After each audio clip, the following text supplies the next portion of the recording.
Hey, okay, so Lucas and I are here again we're going to do the second chapter of Softwar rather, a novel theory on power projection and the national strategic significance of Bitcoin. That's Jason Lowery's thesis. We have it in PDF, and we did the first chapter last conversation. We're doing the second chapter here. The second chapter is purely methodological. It's an account of the methodology that Lowery uses for his thesis. On Twitter, Lowery said, hey, you might want to skip that chapter. It's purely formal. It's purely something he had to do for like the thesis requirement. He had to talk about the methodology he used. But I think Lucas and I agree that it's really interesting in and of itself, because what's really interesting about Lowery's thesis is that it comes from a perspective, military theory, that we usually don't see. That with Bitcoin, we often see monetary, financial, economic theory used as kind of a jumping off point for hypotheses or claims about Bitcoin. And Lowery comes from a completely different perspective. And so in this methodology chapter, I think we get kind of a meta perspective of how we could take new angles on any subject matter, but more specifically on Bitcoin. And on that first point, like, I think that's inherently interesting too. Like, one of the things that's interesting about Bitcoin is it is a jumping off point into other things. Like, people who become interested in Bitcoin, often Bitcoin is hope, and hope is it fosters curiosity, right? Because you begin to look at the world again with new eyes, and you want to learn about things. The monetary system is no longer this opaque cabal that does things without our knowing or whatever, right? It becomes we see that this open, transparent protocol makes other aspects of our lives more open and transparent too. And I think it does foster curiosity. And so this chapter, it's methodological. Maybe it's dry in that sense, but I think it's indicative of the what Bitcoin brings to us as far as a re-engagement with things that we can learn about, and from whatever angle. And so this is one methodology we could use, and I'll just lay out the kind of the general summary of that methodology, and then Lucas and I will talk about it here. So it's grounded theory methodology, which begins with data instead of theory. So usually, you could start with a general theory, and from that general theory, you could deduce a hypothesis, and then you could test that hypothesis. For example, you could say, you could have a theory that Bitcoin is a monetary technology, and you could deduce hypotheses relating to that about Bitcoin being money. But that's kind of been problematic, because then you're already starting from a particular theoretical perspective. So grounded theory allows you to work the other way around. You begin with the data, and then you derive or get to a theory from that. So you begin with data, you then organize or code that data into different categories using concepts, and it's kind of a process of increasing abstraction as you create these categories that organize the concepts that you've derived from the data. And as you analyze data according to these concepts and then abstract them into categories, it's also an iterative process where once you have concepts, you then go back and get more data and analyze that data. Once you have categories, maybe you refine your concepts and then also go back and get more data. And it's kind of iterative until you get to the point where you've sufficiently abstracted your categories, kind of that broadest organizing principle of your analyzing of the data, into what are called core categories. And from those core categories, you generate you make them sufficiently explanatory such that a theory emerges from that. That's a point called theoretical saturation within the grounded theory methodology. It's the point at which you really kind of finding new data and analyzing it doesn't generate any new conceptual insight that would then lead to a new category. You've kind of done enough analyzing of data to get to the concepts and categories needed to inductively arrive at a general theory. So how that began here is Lowery had a kind of a general idea. You begin with a vague question, and that's going to guide your analyzing the data. You have to begin with something. And the vague question was kind of something like, what are the national strategic security implications of Bitcoin? And then from that, he analyzed the data, generated concepts. From those concepts, again, he created general categories to organize those concepts. From the general categories, iteratively, he went back, looked at the data, came up with more concepts, refined the categories. From those categories, there was a process of abstraction to create kind of core categories that organized all of it. from the core category that he alighted upon through this methodology, this grounded theory methodology, then was the power projection emerged as this like central category. And under this central category, there was power projection in wild nature, power projection in human society, and power projection in cyberspace. And then underneath power projection in cyberspace is kind of the theory he generates, which is that Bitcoin is a form of physical power projection into digital space.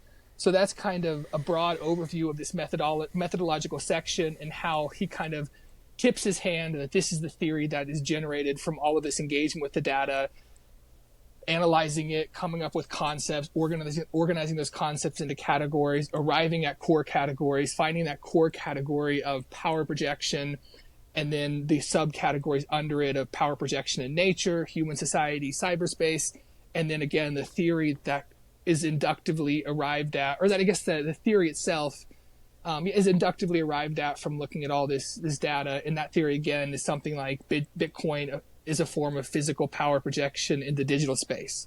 So that's a summary. Is that kind of what you got from this, Lucas? Yeah, absolutely. A couple of things that really I think stood out to me that clarified the value of this approach just in general, but B, the specific value of this approach for Bitcoin. Like you mentioned, there's so many jumping off places, and to quote Larry Lepard, the fix the money, fix the world.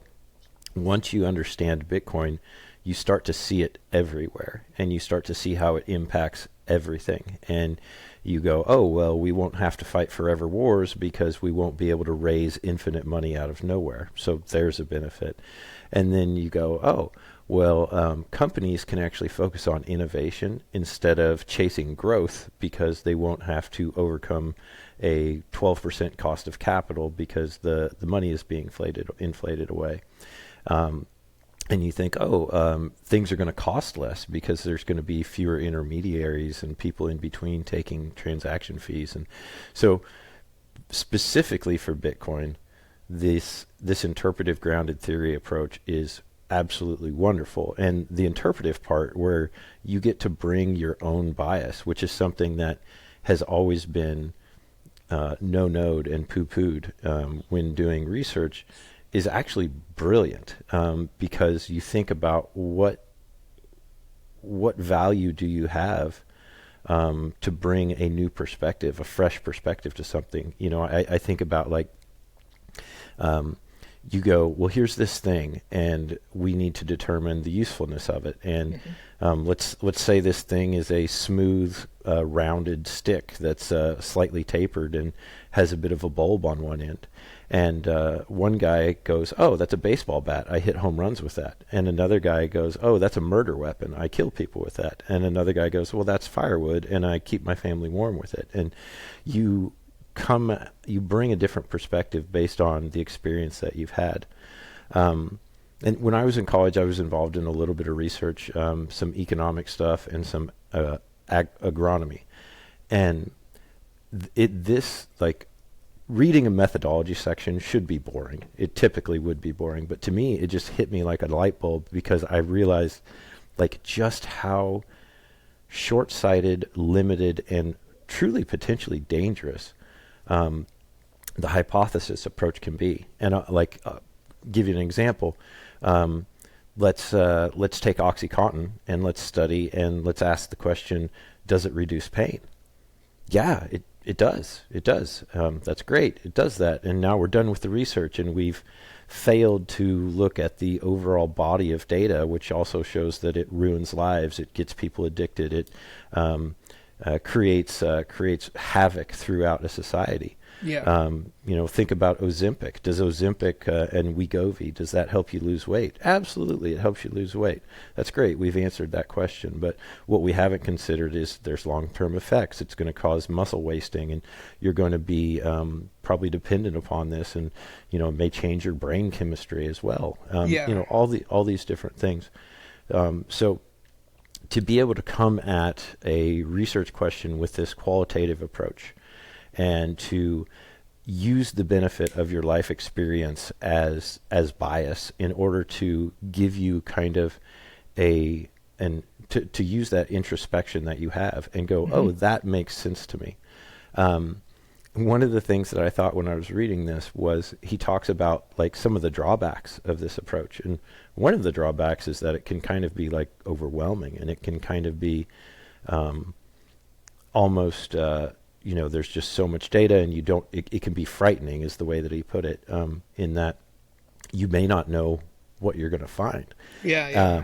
And you have to go through that iterative process of putting things into categories. And what that made me think of in my interpretive approach is, so I've been involved back on the family farm helping out and trying to kind of clean things and order things up. And I realized by doing that the most effective method in order to clean a farm shop is not to pick this up and put it away.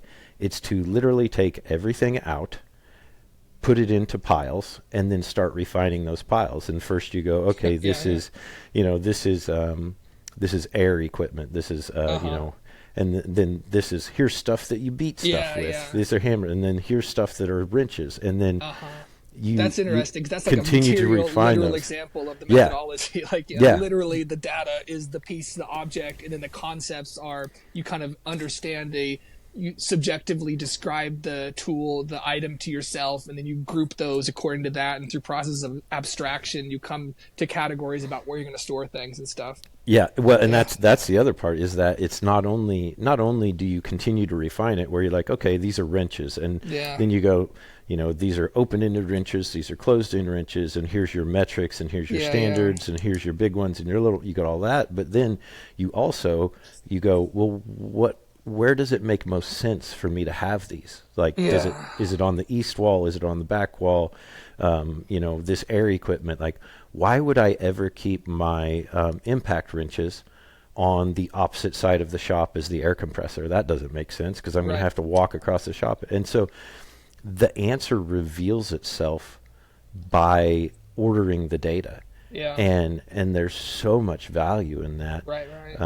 To be able to look at this like the way that he did, which is to come at it with just, here's my bias. I'm a guy that's interested in power projection and securing resources because I'm a soldier, and this is my charge.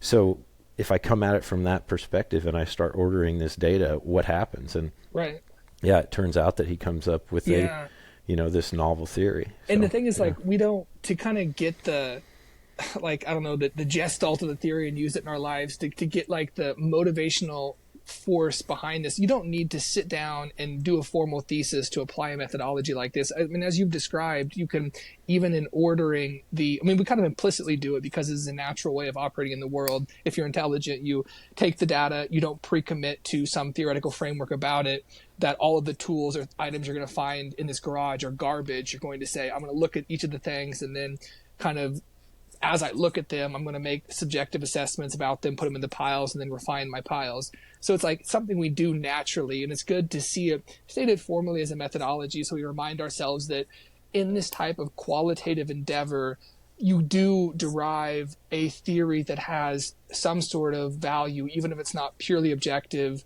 There's a quote in here from a textbook dealing with grounded theory methodology, and it kind of gets back to first principles. I'll just read it because I think it's good. That noting that when you're dealing with qualitative data, you're only ever going to have that type of subjectivity involved, as opposed to quantitative data. And so this is from Corbin and Strauss. Data collection and analysis have traditionally called for objectivity. Today, it is acknowledged that objectivity, as it is traditionally defined in research, can't be applied to qualitative research. The reason is that qualitative researchers interface with participants and the data. They bring with them their perspectives, training, knowledge, assumptions, and biases, which in turn influence how they interact with participants and interpret data. Instead of objectivity, qualitative researchers aim for sensitivity or the ability to carefully listen and respect both participants and the data they provide. And so I think this is, you mentioned this, like, we're each going to come to any new phenomena, take Bitcoin, with our own biases and perspectives. And what's liberating about considering from grounded theory methodology or kind of the principles behind it is that there's nothing wrong with that. You don't have to say, okay, abandon all of those, now hit the textbooks on Austrian economic theory so I can learn what Bitcoin is. You can encounter it naively with your own naked eyes, bring to the table your own prejudices, assumptions, biases, and try to understand it. In that endeavor, it's obviously going to be helpful to look at what people have said about it, look at other perspectives, but it remains to the case that I do think that it's liberating, and we shouldn't be ashamed to come at Bitcoin and try to understand it from the perspectives that we bring to it, and that's going to lead to Bitcoin and art, Bitcoin and football, Bitcoin and this, Bitcoin and that, and that's going to be really cool to see that explosion of people understanding this thing from whatever bias, prejudice perspective they bring to the table. Yeah, and it gets stronger the more you approach it with different researchers. So you take the hypothesis approach, and what you do is you come up with a result that is, according to the scientific method, not false. You know, the scientific method, you can either prove things to be false or not false. They're never true, but they can just be not proven false yet. And if you have more and more researchers that attempt to replicate that, the best that they can ever do is agree that it is not false. But if you take this approach and you have more and more people come at it with their own personal biases, and they are approaching it with different facets, and they are coming to, they're ordering the data and they're looking at it from their perspective, and they're coming to their conclusion because it's the data ordering itself that gives the conclusion. Then what you end up with is a result that, instead of the best you can do is say that it's not false, you can say it's more true. Mm-hmm. It's true from this perspective. It's true from the soldier's perspective. It's true from the financier's perspective. It's true from the libertarian perspective. It's true from the individual autonomy perspective. Like, it's true from all of these different perspectives. And the more we bring bias to it, and the more varied those biases are, the more true the result that we end up with, instead of just reaffirming that something is not false. Yeah. Yeah. And we are constrained in doing that. We bring our biases, perspectives to the table, but we are constrained by logic, and we're constrained by, other people are going to have to be able to understand and accept our subjective evaluation as carrying some truth for them if they're going to also accept the theory that we deduce from the thing. If you say Bitcoin is a lizard and you have no logical reason to back that up, obviously it's silly. But the investigative, open-eyed attitude you bring to it is what matters, and we will get new perspectives and hopefully assess some of those as, like you say, more true than others. And Lowery notes that in the lessons learned at the end of it, he notes that one of the things that this approach requires is there's a specific character in the investigator that is required to undertake grounded methodology research in relation to some subject matter. It takes a humanistic bent, kind of a creativity and imagination, but with a strong sense of logic, detail-oriented. Got to be able to see the variation in the data to be able to kind of derive the concepts and then group things in categories, and a willingness to take risks and kind of live with the ambiguity you're always going to have when you do any sort of qualitative investigative endeavor that especially is kind of drawing from lots of data, and you're tasked again with creating the theoretical framework instead of relying on it like a crutch. I think like a really interesting part about that is he notes it takes a humanistic bent, and people can maybe sometimes be put off from something like Bitcoin because they think, oh man, now I got to learn computer code to understand this. Or, oh man, this is finance. I'm not a numbers person. But to note that those are important skills that a person could have to tell us something interesting about what Bitcoin is. But that doesn't exhaust the field of people who have something to say to us about Bitcoin. Humanistic people, artists, philosophers, sociologists, military theorists, everybody who comes from a camp that is more based in the humanities than programming or financial theory, banking, or whatever. Those people also have something valuable to tell us, and I like that thought that it engages more people with interacting with Bitcoin in an intellectual way, or could, engage more people to engage with Bitcoin in an intellectual way rather than just number go up or something like that.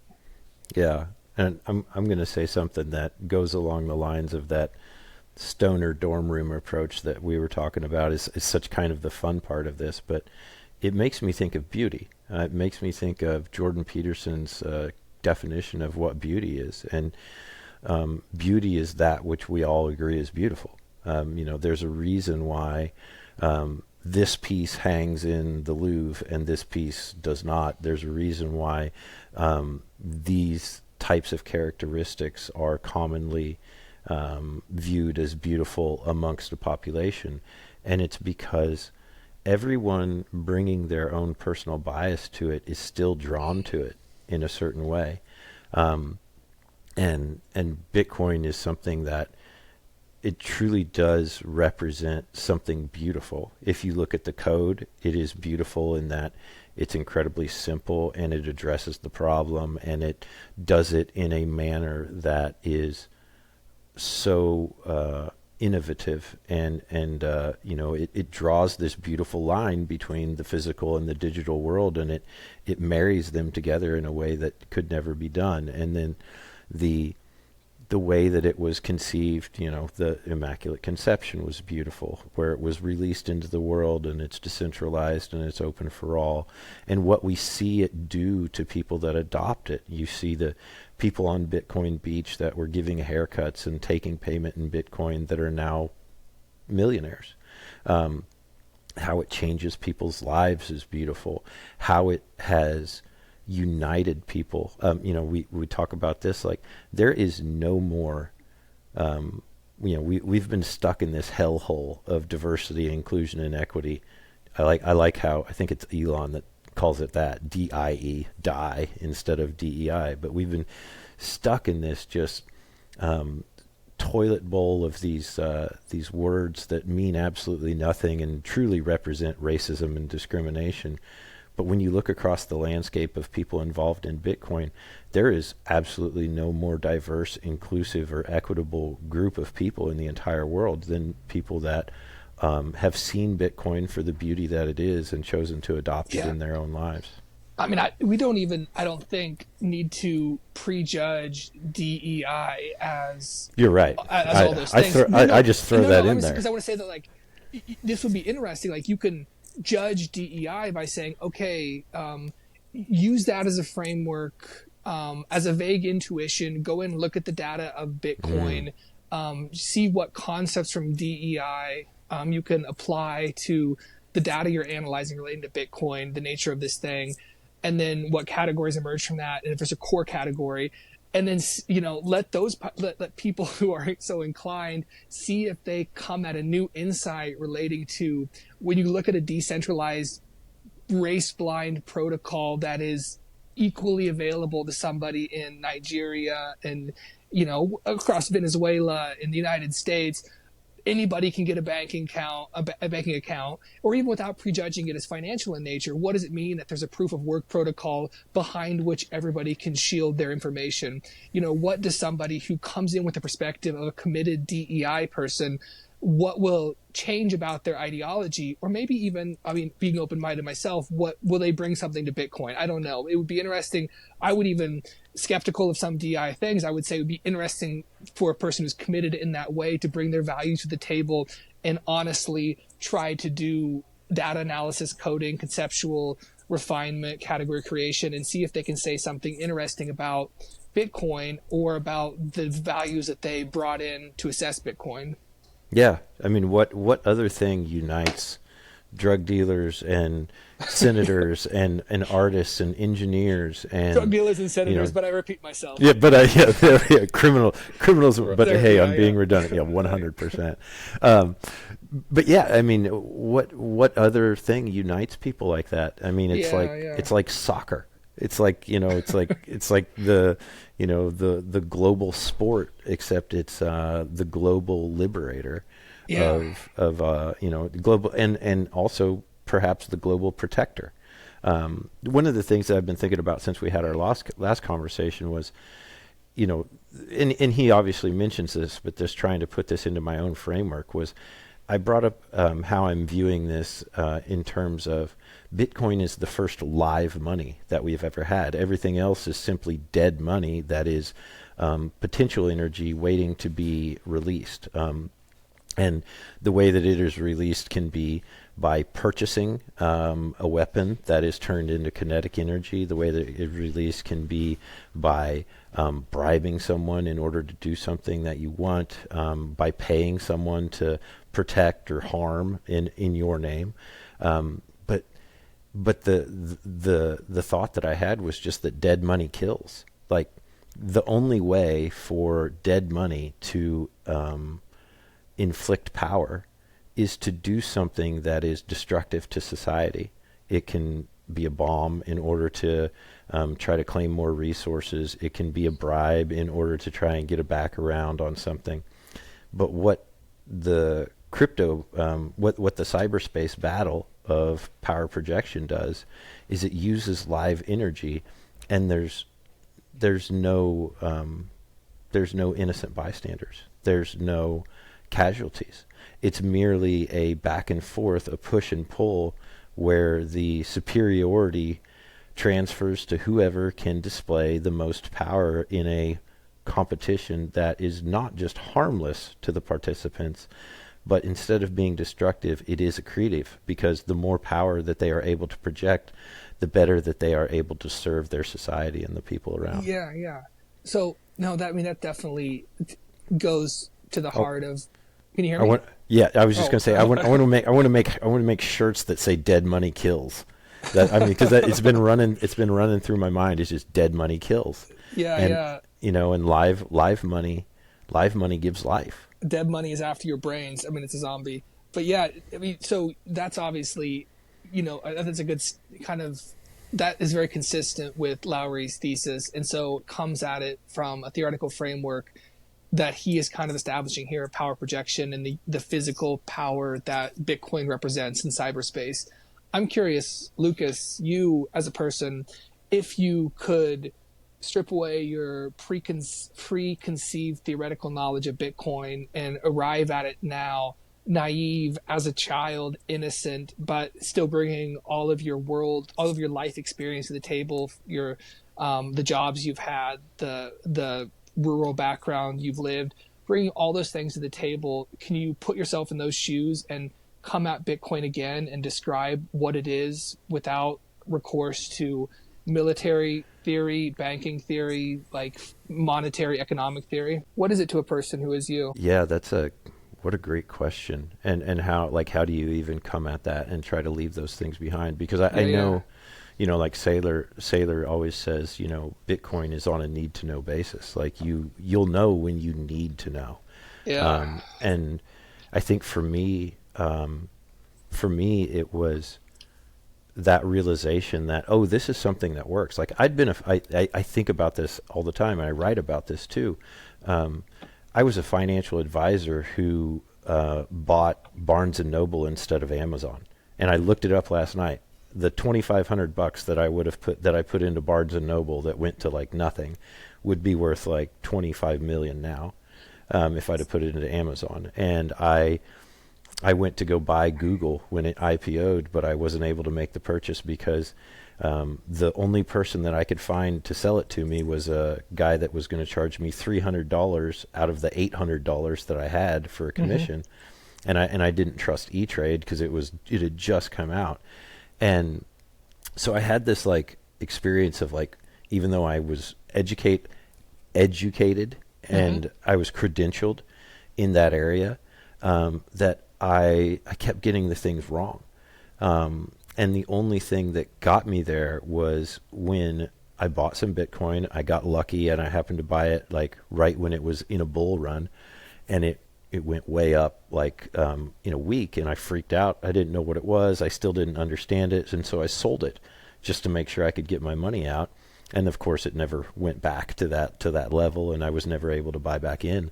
But I mean, can I even come out? And I don't think so. And the reason I don't think so is just because how many people have you tried to orange pill and how like what's your hit rate? You know, like mine's probably 3%, maybe, if that. You know, and of that 3%, I wouldn't say that I've actually orange pilled anybody. I was just able to trade on my reputation and their trust in me, and get them to take this step for themselves, and they just see, oh, number go up, you know, and it takes. And I could still, you know, you could break it down into all the different categories. Like here's how it serves the 4 purposes of money, and here's the 10 characteristics, and you could do that, but why would you? Like, how would you ever have that curiosity unless you had a need to know? And that you know, that need to know for most people is when they're in the situation like Saylor describes, which is it was life or death for that company, and they needed to know, like, what can we do in order to save this company? It wasn't something that they were doing as like, hey, how do we just get better a little bit? It was like, hey, we're going to die. You know, and we're looking at that right now. Like, that's, you know, we're watching I think the debt just went over 36 trillion. And who knows? I don't understand why, but maybe 36 trillion seems to be kind of the magic number. Nobody cared when it was 27 or 22 or 33, but all of a sudden 36, and we've got the Bitcoin Act bill, and we've got an entire cabinet and a president that are pro crypto, and it's like, oh yeah, shit just got real. So maybe we should look into what the significance of the number 36 is. But there's a Kabbalistic significance we can esoterically derive as, like, if time is a topology and not linear, then from the future a message is being sent backwards in time through Kabbalistic significance of numbers. I'm reading Xenosystems right now, Nick Land. Oh yeah, it's definitely a trip. So, but I would still don't feel bad, like, that you bought Barnes and Noble instead of Amazon. I bought I bought booze and books instead of either of those things, and I don't know that my investment has paid off, except for kind of subjectively as something that I'm glad that I invested in. Here's how prescient is this? 36 is the atomic number of krypton. There you go again. Kryptonite. These things don't. There is significant numbers. It's all preordained. It's the future speaking to us. So So I don't know. I don't think I could. I genuinely don't think that I could come at Bitcoin from any way other than I did.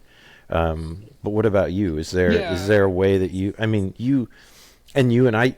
Like, this is a great example. You and I came at Bitcoin from completely different reasons. I came at it from.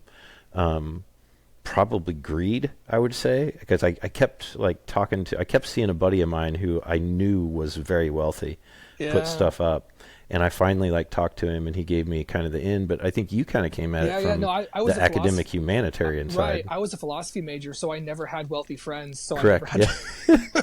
I never had to worry about wealth. It was not something that, like, greed would have been entirely hypothetical for me. That, oh, that's something you have if you have money. I didn't have the predicate to greed, but no, like what greed's what you have when you don't have money. I mean, when you have some idea of the money you don't have. Like, well, in philosophy, it's like you don't get you don't get a skill that's going to make you wealthy, but you get the skill that makes you not care that you're not wealthy, right? That's philosophy. What is that? Indignation? It's a negative description of all of philosophy, but perhaps it's true. But no, so I was doing lawyering at the time of the human rights orientation, and so Alex Gladstein, so again, we're talking about different theoretical frameworks that one might have, and like the common ones: financial, banking, economic theory, and then with Lowery, military theory. Human rights could be considered also another, orientation someone could have to Bitcoin, another theoretical framework from which a person could deduce hypotheses about what does it actually in X society lead to less oppression from an authoritarian government?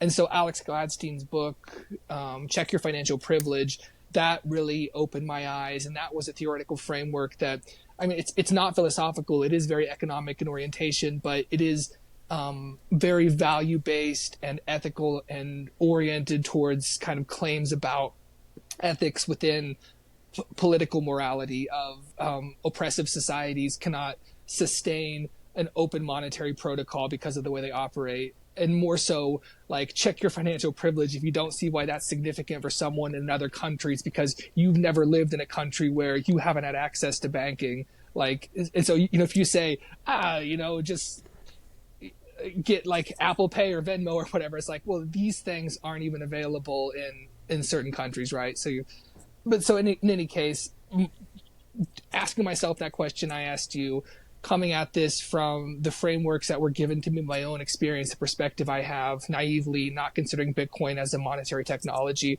it first arrived to me as a human rights technology, and I still see it as that. Like, that's what I see it as, and that is what, even beyond any investment thesis, that's what sustains my conviction. That's why Bitcoin is hope, and again, hope is what gives me curiosity, and it's this reinforcing feedback loop. And now I want to learn about banking and financial theory and all these other things because I want to understand why this thing works and the ways in which it's going to ramify. So, yeah, I mean, that's just given my philosophy background and the kind of human rights oriented lawyering I did, and then Gladstein's book really struck me and was a good theoretical framework for me. Yeah, and I should say, at the time that I was doing that, I was living this comfortable life as a banker, and I had a little money, and I was just like, oh, how can I find something that will help me retire earlier because I don't want to do this. Like, I just genuinely wasn't enjoying. But concurrently, at the same time, I was sitting there and I was reviewing financial statements coming in from operations during 2021. After agriculture had just the most insane year ever. They had the best yields, they had the best prices, they got the biggest payments from the government that were just, I called it the Trump bump on the heels of COVID. And so, they had all this money coming in, but I had so many operations that their entire net worth grew by 40%, but they couldn't pay their bills and they needed more credit. And then I had operations that were coming in that had literally never borrowed money, like people that literally did not have a credit score because they had never borrowed money before, and we had to figure out how to finance somebody without a credit score. And they were coming in asking for money. And I was like, none of this makes sense. Everything should be working. Everybody's getting more money. All of your ground just like the real estate values went up 30% in a year, or 50% in some cases. We had irrigated ground that was going for $6,000 was then selling for $8,900, $9,200 per acre. And you're looking around and you're like, wait, I thought that was good. But if that's good, then why is everybody broke?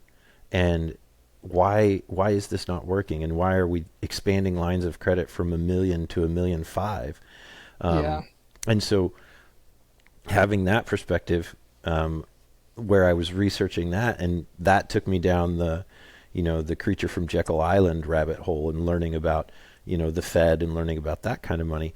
If not for that, just the simple number go up thing on my app was on Coinbase was not going to get me there. And the way that I know that, by the way, is because there's a whole lot of guys right now in the Wall Street Bets section of Reddit that are learning a terrible lesson about greed right now, because they're in there going, oh, this MSTR thing, it's way overvalued. We're just going to short the living hell out of it. And they are getting their faces ripped off right now. And nobody understands why. And it's because, they're coming at it from greed, but there's not something else. I mean, there will be when they go broke. And then it'll be a need-to-know basis, because they'll want to know what killed them. And what killed them was Bitcoin. They will transmute it into the facile knowledge of mimetic contagion. They will assume that master is in Bitcoin or another meme. They understand memes. They will, on the lowest common denominator, interpret the phenomena. Hopefully they will have the curiosity to extend beyond that, but we'll see. I don't know. The 80 IQ memes are really getting it done these days. Like, they're effective, they are simple, and they are spreading like wildfire. Yeah. I don't know. Yeah. So anyways, I think for both of us, I think maybe it's probably accurate to summarize that, we got to Bitcoin the way that God or whatever it was supposed to get us to Bitcoin. We found it because it was there for us, and there was nothing that I could do differently. And Yeah. I mean, wouldn't be able to change it. You're a curious person. I mean, I am curious in some ways, and I think that it's nice that Bitcoin rewards virtue in that way. You come to it when the time that is adequate, correct for you, preordained Kabbalistically. But it comes to you because you're engaged with the world. It comes to you because you're curious about things. It comes to you because you're concerned about preserving your value that you've accrued in your life. You're concerned about your family. And so it's nice when things reward virtue and virtuous behaviors, virtuous characteristics. And so there's one lesson, or there's one thing this is kind of a meta point from this, but I wanted to, end with this, or at least say it, that Lowery notes that when you engage in grounded theory methodology, it takes a high risk tolerance for a theorizer. So you have the data, you don't have a theory to guide you. You have to find that theoretical framework. And so you go out into the wild of the data itself. That's not the data that's faceless, without concept. I mean, there's a Kantian point in there, like without the concept, it has no name yet. It is nothing. And so you have to give it meaning. You have to subjectively kind of describe this data, come up with concepts that do that, then organize those concepts into categories, etc. And so you have to have this high risk tolerance. And it's also, at the end of the day, you are making something. What you're making is a theoretical framework. It's not a rocket. It's not going to save humanity, but you're making something. And I think we're entering the epoch of the makers, of people who, whatever you make, be it, an emotion if you're an artist, maybe it's an idea if you're a thinker, maybe it's a theory if you're an investigator, but this is the epoch of makers. And I like that the grounded theory methodology is about making something that's non-material, a theory, but you make something. And Lowery made something of value, this power projection thesis. And one thing that this dry methodological section could do maybe is empower people to be Elons of theorizing and come up with new theoretical frameworks and make something. Yeah. I think about when you think about kind of the scariness of walking into that data without knowing, it makes me think of songwriting. And when I write, I typically I tend to want to write about some of the more darker subjects, and I've always held the belief that there is more in darkness than there is in light. If you're faced with darkness, there could be anything in there, and your imagination will put anything in there. But if you shine light on something, it just simply is what it is. And so you think about I could sit down and I could write a song that is about beer drinking and driving trucks and chasing girls, and all I have to do is start rhyming stuff with boots and jean shorts and tank tops or whatever. But this other idea where you're I feel something that I don't like and it's unsettling, and I'm not really prepared to manage it emotionally, but I'm going to try to write it down and see what makes sense. And it can be scary because it takes you into something that when you're done, you may not really like about yourself, or you may not want it to represent what it actually does. It may reveal a truth that you weren't willing at the time to consider. But just like the data ordering itself, just like cleaning out the shop and the tools getting put into order, they do reveal themselves for what they are. And, going back to it, it's not coming up with something that's not false. It's coming up with something that becomes more and more true, the more you look at it. So that, I'm just, having done a little, just the tiniest bit of research, it was truly just so eye-opening to consider this idea of what does it mean for research to take those blinders off and actually try to look at the forest instead of the trees. Look at the trees in order to look at the tree. Yeah, that's actually true. Yeah, look at the trees so that you can see the forest, I suppose, is probably understand that it's not a forest, it's a other thing. It's everything. Yeah. No, that's a good way to put it. So, yeah, cool. I don't know. I love the route that it's taken us down, and especially just, again, reading a methodology section should be the most boring thing about a paper, but Yeah. this, it couldn't have worked any other way. Yeah. And so it really did provide this deep breadth of coming at it from different facets to support what became a theory that didn't start as one. Right. And that's what we have here is a novel theory about Bitcoin and its strategic relevance. And that novelty is not possible without this methodology. So yeah, it was worth reading, definitely, this chapter. 100%. I'm glad we did. I appreciate Jason Lowery stepping into the comments and giving us trying to give us a pass on it. But thanks, teacher. Yeah, thanks. Yeah, but super glad. Super glad. Definitely. Yeah. Very revealing. So nope, it's cool. great. Yeah. All right, that's all I got. All right. So then next time we'll check out Chapter 3. Yes, sir. Chapter 3 gets us into kind of the meat and potatoes. Meat of things, right on. Yeah. Really, which is let me scroll down here so I don't get it wrong, just in case there's people that are following along that are interested in how this works. With bated breath, wondering what the name of Chapter 3 is. Yeah, able exactly. themselves to look at a table of contents. There are people that are too lazy to Google the PDF, so I want to say there's no way if I was listening to a random podcast I would. So yeah, Chapter 3, Power Projection Tactics in Nature, which I think is going to be it's got a David Attenborough feel. We've already read it, both of us. We know it's fascinating. It'll be good. Yeah, it'll be great. So appreciate it. Great conversation, and we'll do it again. All right, thanks, man. Yep, later.